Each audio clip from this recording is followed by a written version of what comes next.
बिस्मिल्लाहिर्रहमानिर्रहीम। अस्सलाम वालेकुम मेरे प्यारे नाज़रीन, उम्मीद है कि आप लोग अच्छे से होंगे। आज मैं आपको आलू के कटलेट्स बनाना सिखाऊंगी। वीडियो आगे देखने से पहले लाइक तो कीजिए।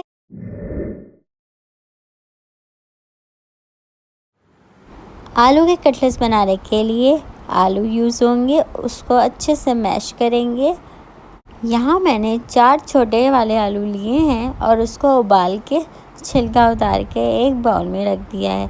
उसके बाद मैं आपके सामने इसको मैश कर रही हूँ। उसके बाद हम ब्लैक पेपर लेंगे और उसको फिर आलू में डाल देंगे।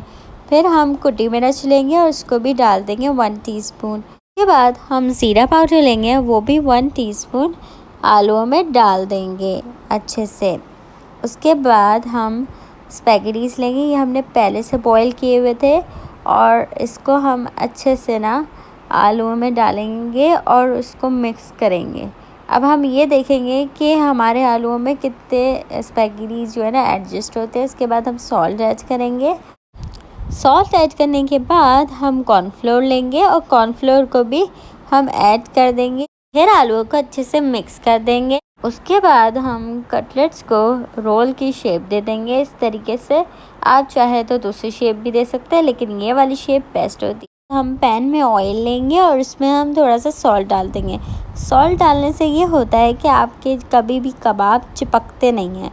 फिर हम फ्राई करेंगे। सिर्फ लाइट सा गोल्डन कलर ही देना होता है कि हमने आलूओं को और स्पैगेटीज़ को अच्छे से पकाया हुआ था।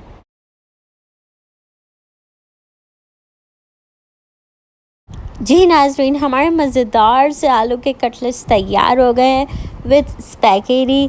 आपको मेरी वीडियोस पसंद आए तो कमेंट बॉक्स में ज़रूर बताइएगा। और मेरी एक व्यूअर अन्ना हुसैन ने कमेंट किया था कि उनको सॉस की रेसिपी चाहिए, तो मैं आपको अभी बता देती हूँ। बहुत ही सिंपल है।